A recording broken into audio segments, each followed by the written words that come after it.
মূলত সন্ত্রাস বিরোধীতে ওনার বিরুদ্ধে একটা মামলা আছে আমাদের এখানে গুলশান থানা মামলা নম্বর 29 তারিখ 13 সেপ্টেম্বর 2025 ধারা 8, 9, 10, 11, 12, 13, 2009 এই মামলায় তাকে গ্রেফতার দেওয়া হয়েছে গুলশান শুটিং ক্লাবের পূর্ব পাশে ক্রিকেটার্স ক্লাবের সামনে রেস্টুরেন্টের সামনে থেকে।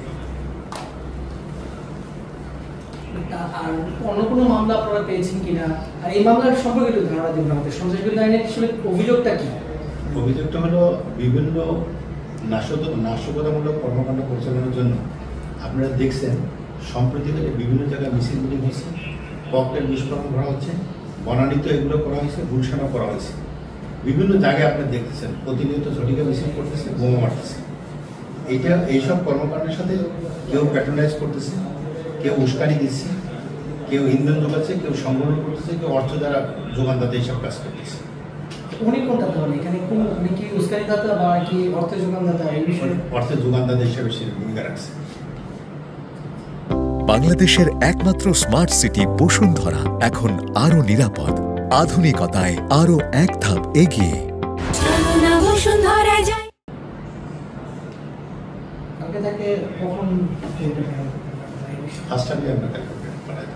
এই মামলায় কি ওনার বাবা বা আর কেউ সম্পৃক্ত আছে কি, ওনার অন্য কোনো সহযোগী বা এই বিষয়ে উনি?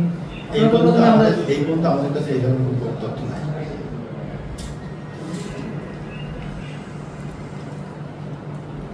ঠিক আছে, এই আর প্রশ্ন আছে?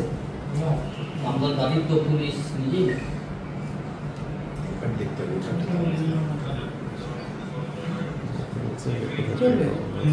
ঠিক আছে, আপনি একটু আপনার গুলশানের এই সময় যেটা বলছিলেন জটিল পরিস্থিতি, আইন শৃঙ্খলা পরিস্থিতি কেমন এটা নিয়ে একটু করে বলে দেন। আপনাদের এখানে পরিবেশটা কেমন এখন? নিঃসন্দেহে তুলনামূলকভাবে গুলশান এলাকা ডিপ্লোম্যাটিক এলাকা, এখানে আমরা চেষ্টা করতেছি এবং এখানকার জনসাধারণ খুব স্মুথলি চলাফেরা করে ডিসিপ্লিনের মধ্যে থাকতে চায়।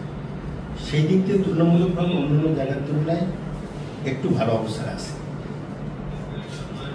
এন্টি টেররিজম ইউনিট সম্ভবত তাকে আটক করেছে, তাকে মানে তার কিভাবে তার খোঁজ পেল, সে কি বাসায় ছিল নাকি? এইটা তো ডিটেলস তারা বলতে পারবে।